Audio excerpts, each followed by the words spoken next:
Tuhan gembalaku yang baik. Mazmur Daud. Tuhan adalah gembalaku, takkan kekurangan aku. Ia membaringkan aku di padang yang berumput hijau. Ia membimbing aku ke air yang tenang. Ia menyegarkan jiwaku. Ia menuntun aku di jalan yang benar oleh karena namanya. Sekalipun aku berjalan dalam lembah kekelaman, aku tidak takut bahaya, sebab Engkau besertaku. Gadamu dan tongkatmu, itulah yang menghibur aku. Engkau menyediakan hidangan bagiku di hadapan lawanku. Engkau mengurapi kepalaku dengan minyak, pialaku penuh melimpah. Kebajikan dan kemurahan belaka akan mengikuti aku seumur hidupku, dan aku akan diam dalam rumah Tuhan sepanjang masa.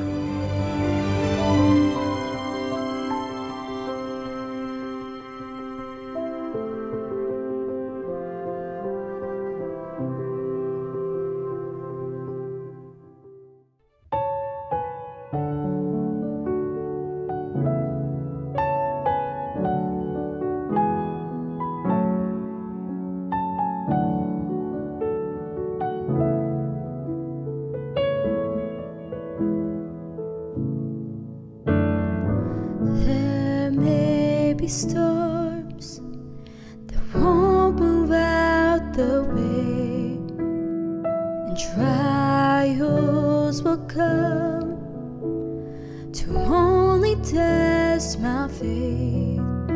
What I've learned about your favor, your mercy and your grace, is they go on forever. They're sufficient for today. When I'm worried about tomorrow, I won't be overwhelmed.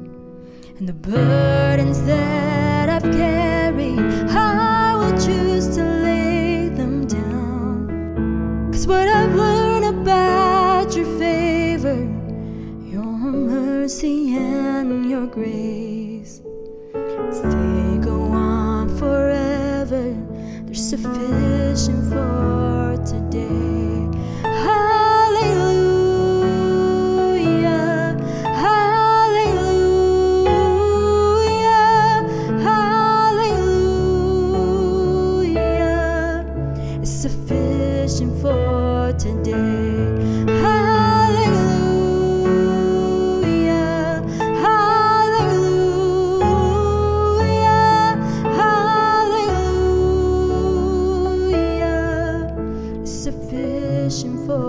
Today. In the joy and in the sorrow, I find you just the same. And behind my darkest mornings, there's a peace I can't explain. I'm so grateful for your favor, your mercy and your grace.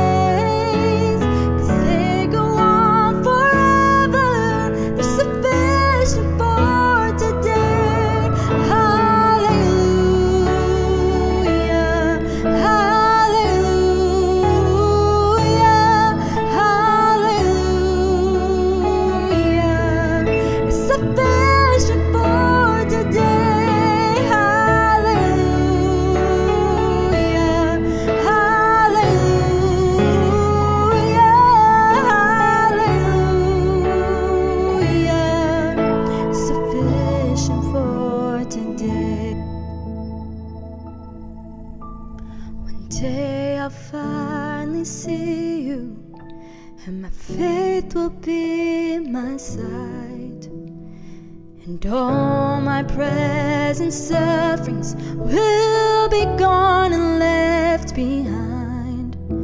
I'll be standing in your favor, your mercy and your grace, as they go on forever. They still go on forever. They still go on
Salam Bapak Ibu semua, kita bersyukur Tuhan membawa kita sampai kepada minggu kedua bulan Januari, tanggal 14 Januari hari ini.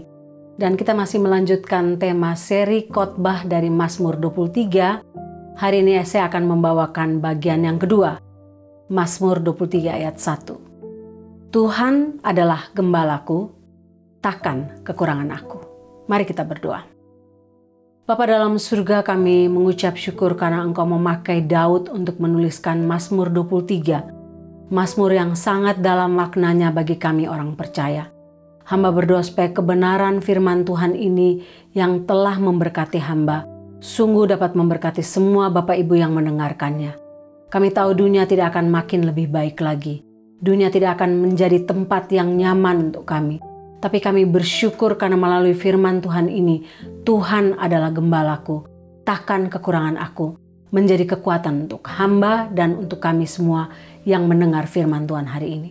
Terpujilah namamu Tuhan, bersabdalah karena kami siap untuk mendengarkan kebenaran firman-Mu. Amin. Bapak Ibu, saya nggak tahu apakah Bapak Ibu pernah mendengar, melihat, memelihara burung yang namanya burung berkecet Eropa. Di sini di Amerika burung ini dinamakan burung robin. Dan burung ini merupakan simbol kepuasan dan kebahagiaan. Nah, sangat menarik karena burung robin ini adalah pengingat untuk menemukan kepuasan dan kebahagiaan dalam hidup manusia, dalam hidup dia dengan hal-hal yang sederhana, bukan dengan hal-hal yang mewah, hal-hal yang bagus. Dalam budaya penduduk asli Amerika suku Indian, burung robin ini melambangkan awal yang baru, melambangkan harapan, melambangkan pembaharuan. Ini karena burung ini diasosiasikan dengan spring, dengan musim semi yang melambangkan kelahiran kembali, melambangkan pertumbuhan kembali. Nah, tiap manusia, saya percaya semua manusia dalam dunia ini mendambakan menjadi seperti burung robin. Menjadi burung yang hidup dalam kepuasan, dalam kebahagiaan, dan tanpa merasa khawatir apapun. Hari ini kita belajar bagian kedua dari seri Mazmur 23 dan sangat menarik Bapak Ibu bahwa Mazmur 23 ini merupakan salah satu Mazmur terindah, terdalam, dan Mazmur ini adalah Mazmur yang terbanyak dijadikan lagu. Makin digali, makin dalam. Makin digali, tidak pernah habis. Itulah Mazmur 23. Mazmur ini menyampaikan isi hati Daud yang sebenarnya kepada Tuhan. Menyampaikan iman Daud yang sesungguhnya kepada Tuhan. Mazmur ini tidak berisi mazmur yang kelam, yang suram. Mazmur yang penuh dengan kekhawatiran atau kelesuan. Tidak sama sekali Bapak Ibu. Tapi Mazmur ini menunjukkan iman Daud, kepercayaan Daud yang secara penuh kepada Tuhan dalam setiap aspek hidup dia. Nah, hari ini kita akan belajar Daud mengangkat satu emosi manusia, yaitu apa? Kekhawatiran. Kekhawatiran dan rasa takut terhadap yang namanya kekurangan. Saya ingin membaginya dalam 3 hal untuk kita pelajari Mazmur pasal 23 ayat 1b ini. Yang pertama, mari kita lihat arti frasa takkan kekurangan aku. Dalam bahasa Inggrisnya dipakai kata I shall not want. Kata want di sini dipakai sebagai sinonim untuk kata kekurangan. Nah, umat Tuhan tidak seharusnya merasa khawatir atau kekurangan apapun yang baik dari Tuhan. Apapun yang menguntungkan dari Tuhan. Karena Tuhan sebagai gembala yang baik menyediakan untuk kita semua. Mazmur 34 ayat 10 mengatakan, singa-singa muda merana kelaparan, tetapi orang-orang yang mencari Tuhan tidak kekurangan sesuatu pun yang baik. Bapak Ibu, masalahnya adalah want di sini mewakili keinginan kita. Aku tidak menginginkan apa-apa. Aku tidak mengharapkan apa-apa, tidak menginginkan apa-apa karena aku cukup, aku punya semuanya. Nah, Daud percaya bahwa gembala yang baik akan menyediakan semua hal yang dibutuhkan oleh para dombanya. Nah, dombanya tidak akan mengalami atau tidak akan merasa kekurangan sesuatu yang baik yang memang mereka butuhkan. Bapak Ibu, banyak kali Tuhan memberikan apa yang kita inginkan. Banyak kali. Kadang-kadang itu bukan kebutuhan kita, hanya keinginan kita, tapi Tuhan memberikan kepada kita. Tapi yang pasti Bapak Ibu, Tuhan tidak pernah lalai dalam mencukupkan apa yang kita butuhkan dalam hidup kita. Saya nggak akan pernah lupa satu peristiwa yang terjadi sekitar tahun 2002 waktu kami masih tinggal di Sidoarjo. Pada waktu itu Pak Riki bujuk saya pengen sekali beli dasi itu. Saya pengen sekali dasi ini, warna ini, harganya segini. Saya bilang sama Pak Riki, uang kita pas-pasan, tidak cukup untuk beli dasi yang mahal itu. Tapi akhirnya, singkat cerita, kami membelinya 2 dasi untuk Pak Riki hari itu. Nah Bapak Ibu, besok harinya kami mengunjungi sebuah keluarga yang waktu mereka masih Buddha, baru saja belajar untuk mengenal kekristenan dan mau menjadi Kristen. Kami pergi ke sana untuk melayani keluarga ini. Yang menarik, selesai ngobrol, sang bapak itu bertanya kepada Pak Riki, oh Pak Riki suka pakai dasi ya? Pak Riki bilang, oh iya, saya selalu pakai dasi tiap minggu. Oh saya punya dasi banyak, apa Pak Riki mau? Bapak Ibu, dia bawa kami ke ruang belakang rumah dia. Dan di ruang belakang rumah dia itu ada bukan ratusan Bapak Ibu. Kalau saya boleh bilang ribuan dasi. Yang ada di dalam karung-karung. Tiap karung itu mungkin jumlahnya 200-300 dasi. Dan bukan sembarang dasi, itu dasi-dasi bermerek. Dia bilang, Pak Riki bisa ambil semuanya. Apa yang kami buat Bapak Ibu? Kami ambil dasi-dasi itu dan Pak Riki ambil sesuai yang dia inginkan. Bukan butuhkan ya. Yang dia inginkan dan sisanya diberikan kepada hamba-hamba Tuhan di pedalaman. Bapak Ibu, kita lihat Tuhan gembala yang baik. Bahkan seringkali memberikan apa yang kita inginkan, apalagi apa yang kita butuhkan. Sehingga sebagai orang percaya kita harus terus menguji hati kita. Apakah yang sedang kita doakan, sedang kita gumulkan, sedang kita permasalahkan dalam hidup kita yang membuat kita khawatir, adalah keinginan kita ataukah kebutuhan kita. Jika memang yang sedang kita doakan, kita gumulkan, kita khawatirkan adalah merupakan kebutuhan kita dan bukan sekedar keinginan kita, maka tidak ada yang perlu kita khawatirkan. Tidak ada yang perlu kita takutkan. Sebagai orang percaya Bapak Ibu, ingatlah kepastian ini. Kita tidak akan selalu mendapatkan apa yang kita inginkan. Tapi kita akan selalu mendapatkan apa yang kita butuhkan dari Gembala Agung, dari Gembala yang baik. Menginginkan sesuatu bukanlah dosa sama sekali. Tidak sama sekali Bapak Ibu. Tiap manusia diciptakan Tuhan dengan keinginan-keinginan tertentu. Dan wajar sebagai manusia kita menginginkan ini, menginginkan itu. Tapi keinginan kita akan menjadi berdosa jika keinginan itu bertujuan untuk memuaskan ego kita, memuaskan pride kita, demi kepentingan diri kita sendiri. Contoh, saya ingin punya mobil mahal. Saya ingin punya rumah lebih besar, lebih mewah, lebih bagus. Saya ingin karir saya lebih naik, lebih tinggi, dan sebagainya. Tidak salah, tapi kalau dengan tujuan supaya saya dipuji orang lain. Saya mendapat perhatian dari orang lain. Saya mendapat benefit karena pujian dari orang lain. Maka hal itu telah menjadi berdosa.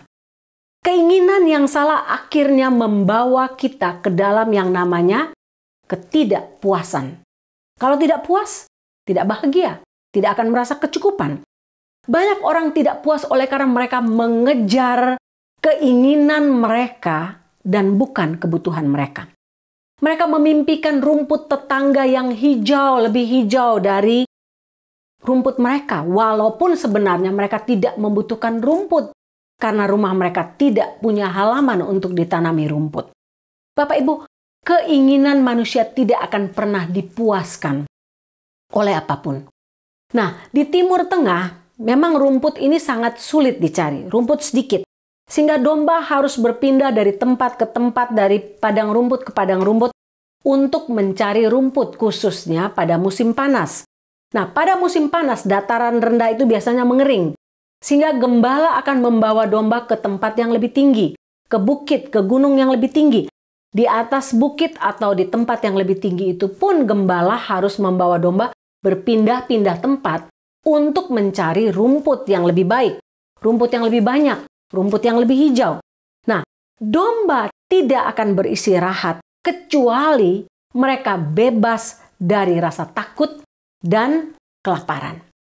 Nah Bapak Ibu, betapa miripnya domba dengan kita. Oleh karena itulah Tuhan memakai gambaran Tuhan sebagai gembala dan kita sebagai dombanya.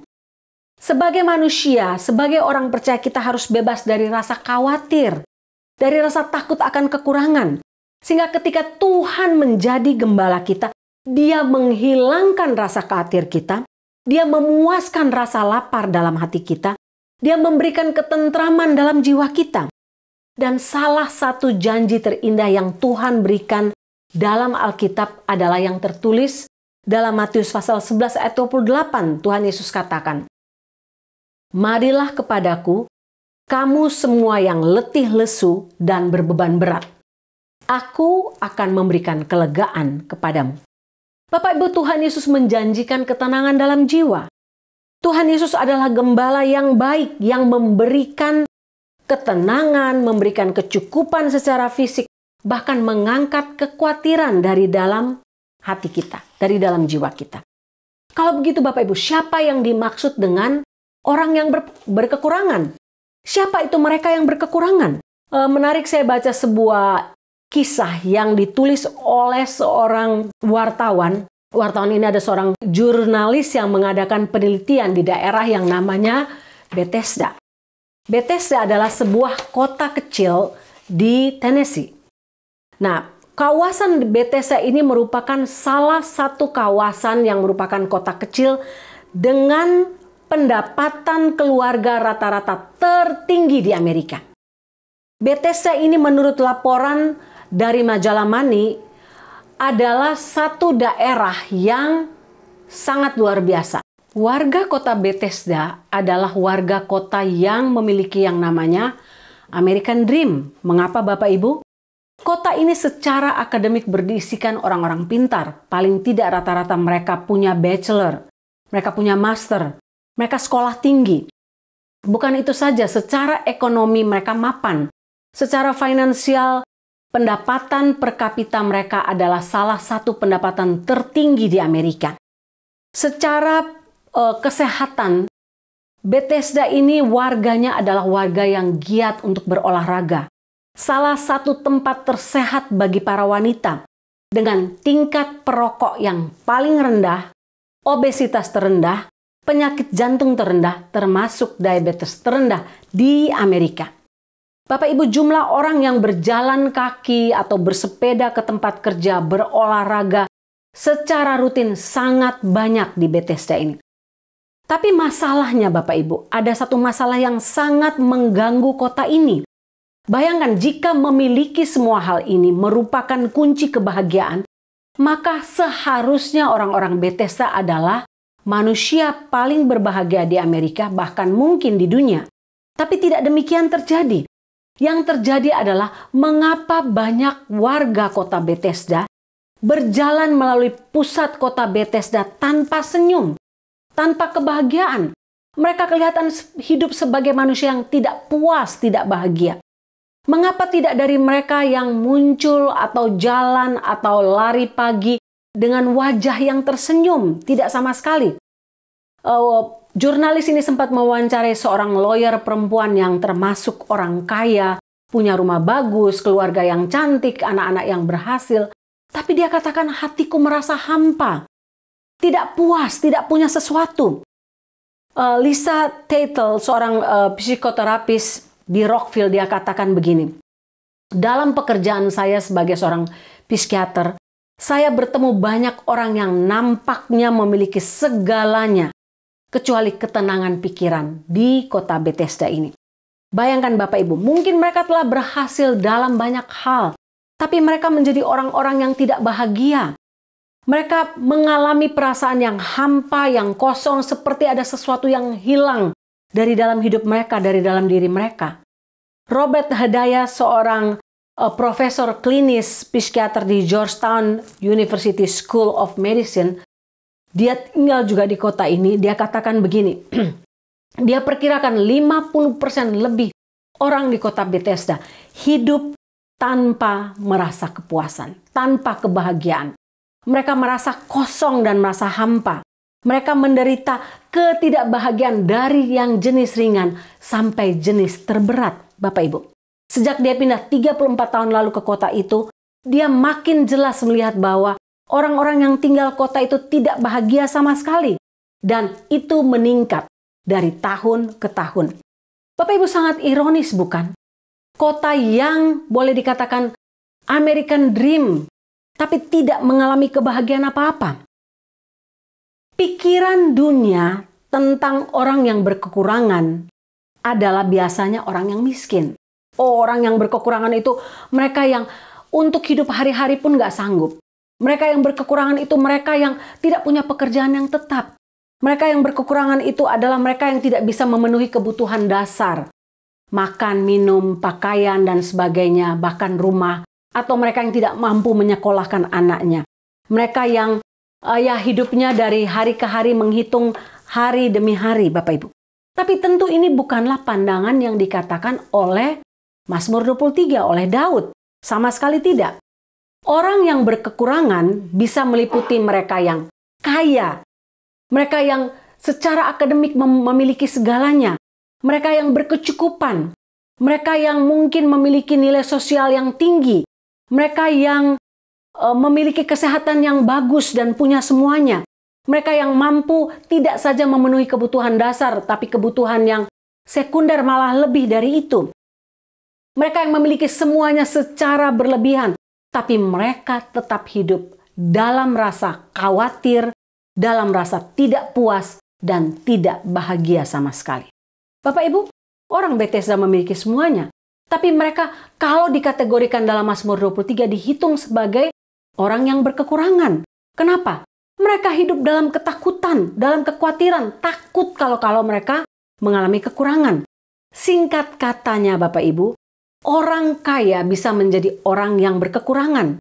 Tapi orang miskin yang hidup apa adanya bisa menjadi orang yang tidak berkekurangan. Mengapa? Karena orang yang berkekurangan tidak bicara soal kuantitas, berapa banyak yang dia miliki, tapi bicara soal kualitas hati mereka. Siapa orang yang berkekurangan itu, Bapak Ibu? Mereka adalah orang yang hidup dalam kekhawatiran, ketidakpuasan, ketidakbahagiaan. Dan hal ini terjadi karena mereka membiarkan kekhawatiran demi kekhawatiran menguasai hidup mereka. Dan mereka tidak menjadikan Tuhan sebagai gembala mereka.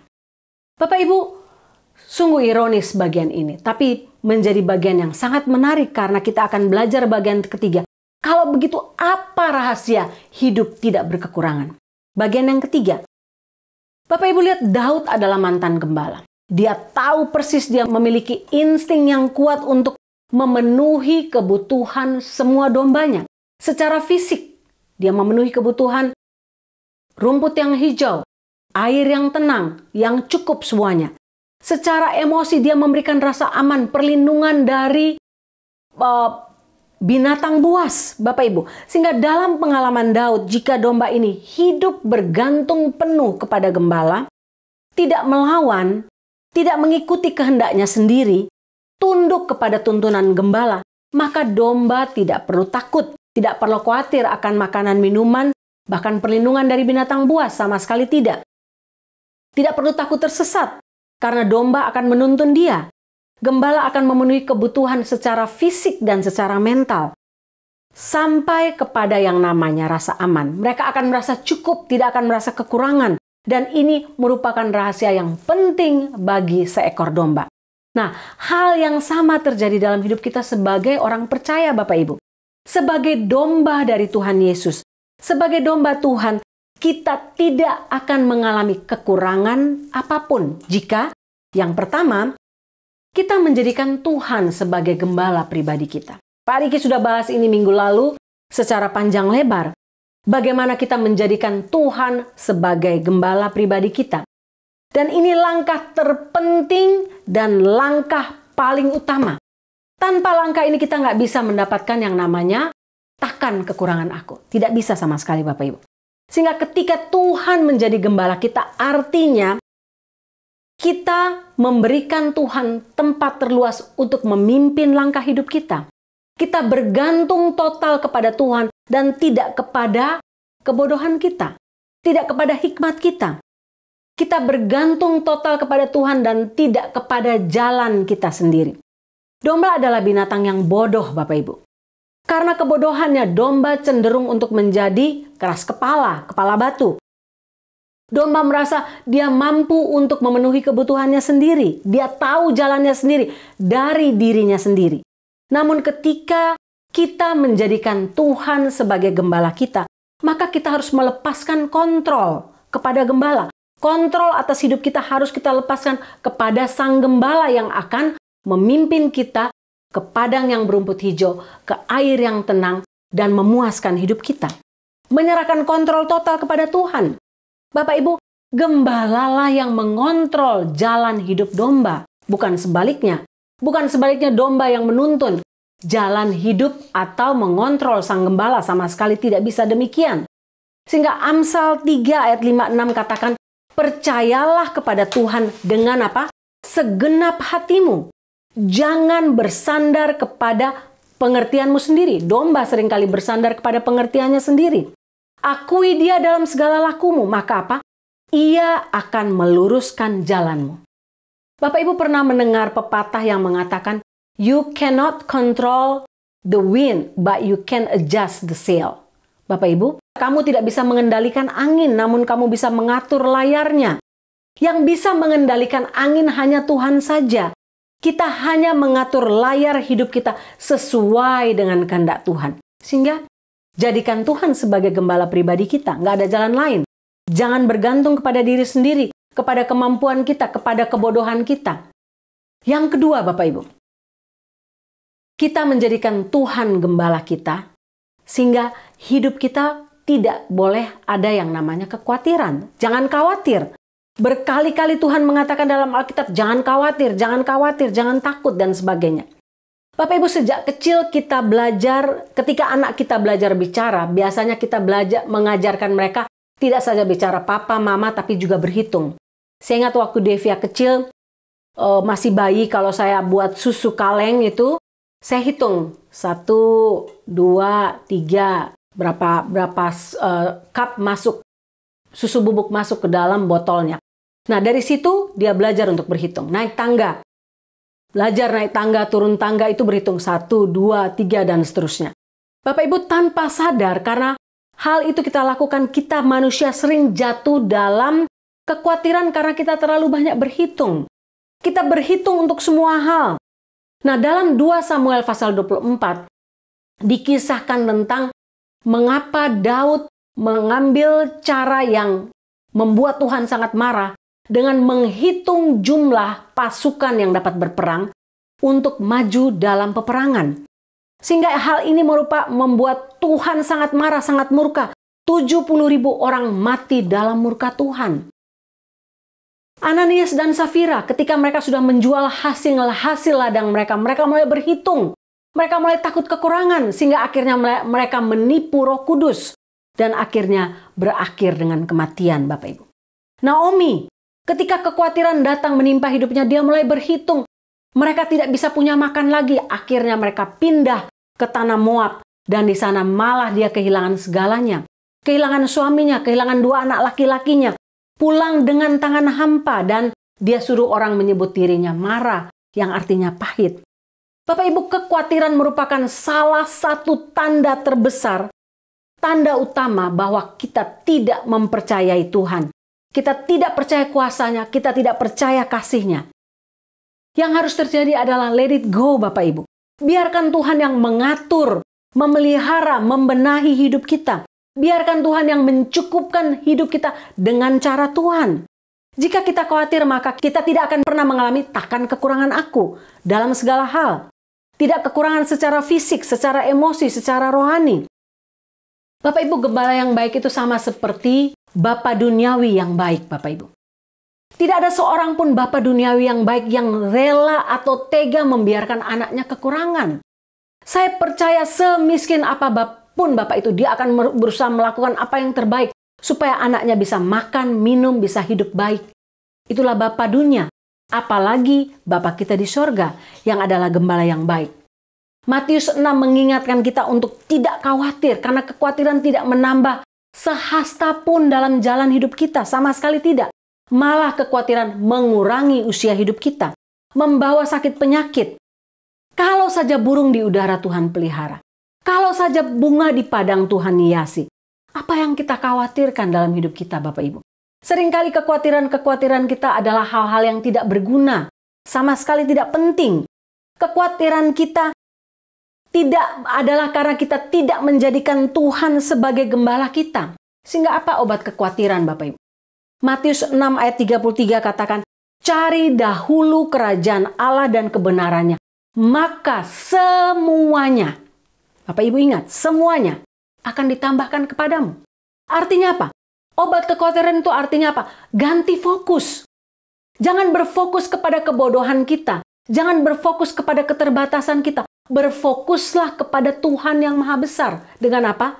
Mencari dahulu kerajaan Allah dan kebenarannya. Lakukan hal yang Dia minta. Lakukan hal yang Tuhan perintahkan kita untuk lakukan. Maka semuanya akan ditambahkan kepada kita. Berhenti berhitung.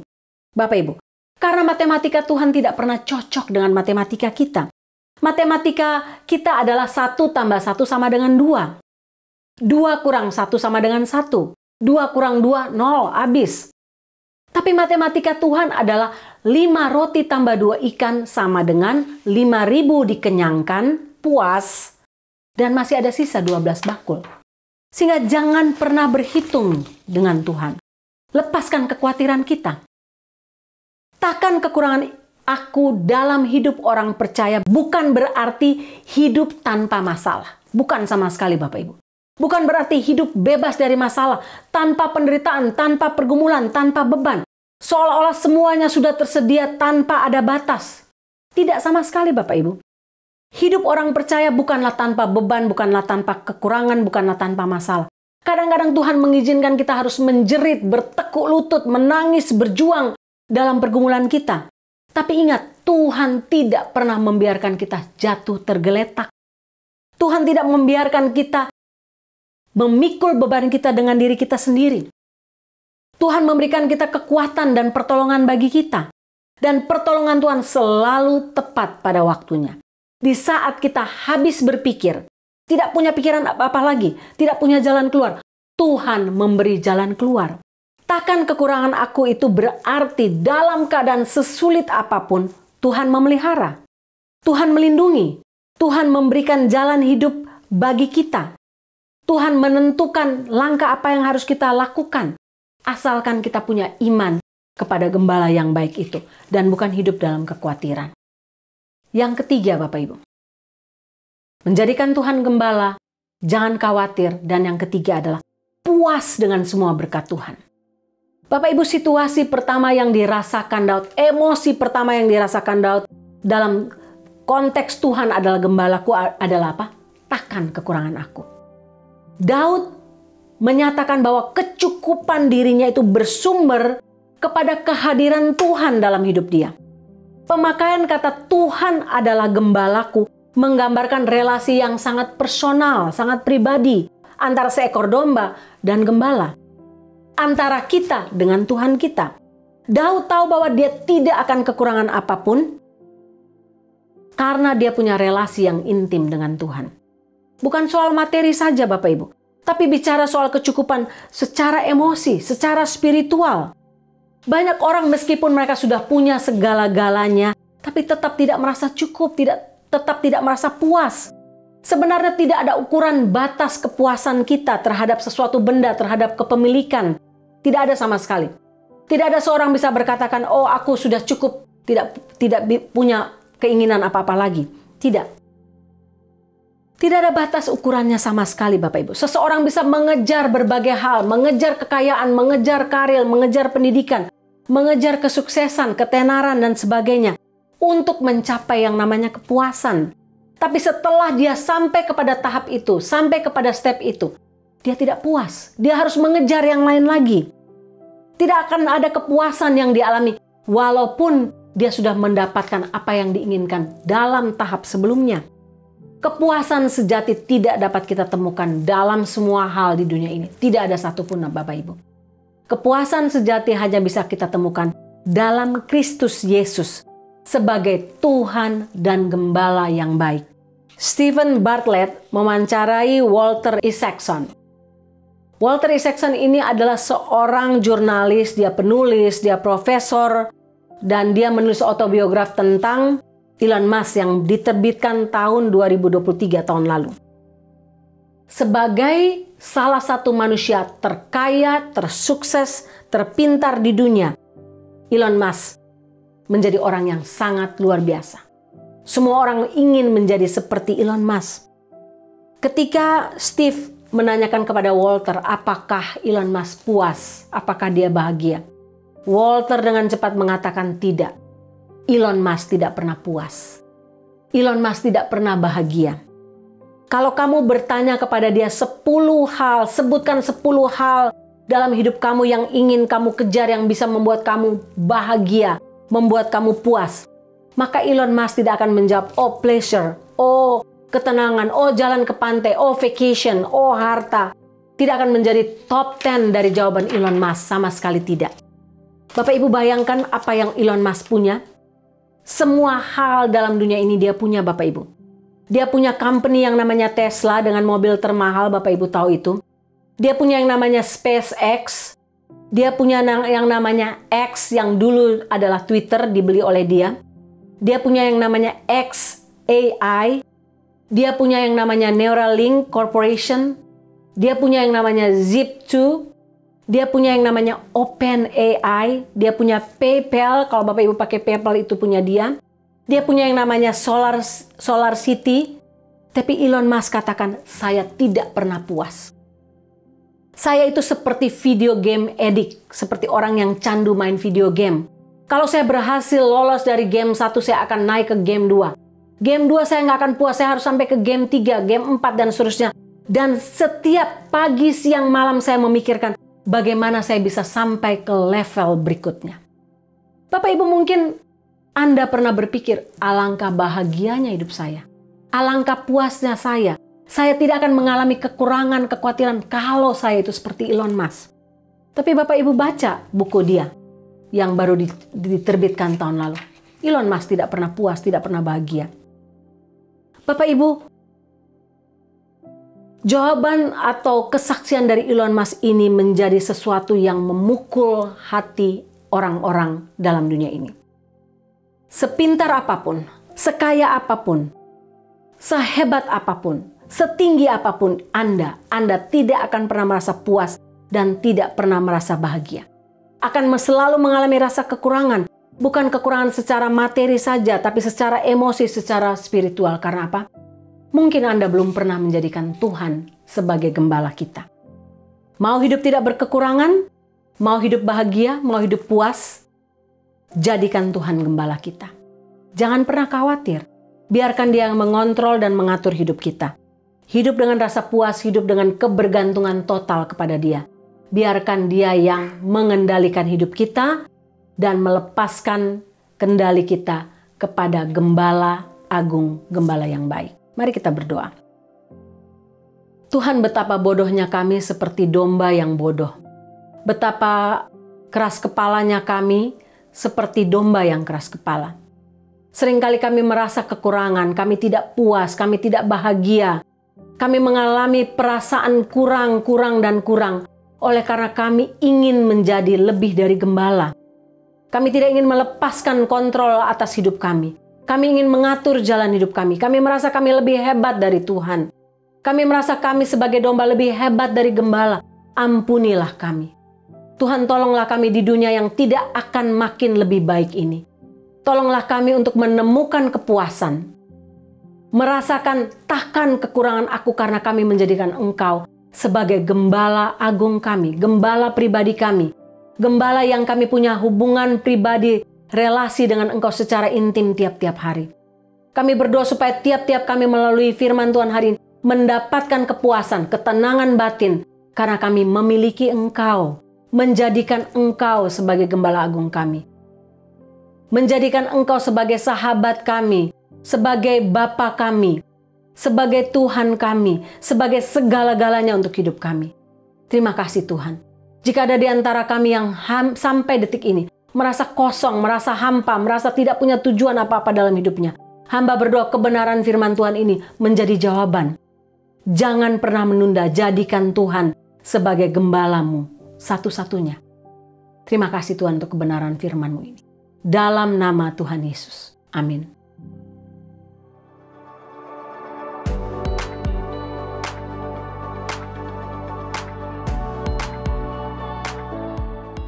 Bapak Ibu, saya berdoa supaya kebenaran firman Tuhan hari ini sungguh memberkati, menguatkan kita, dan menolong kita untuk menapak di jalan hidup kita di tahun 2024 yang masih penuh misteri.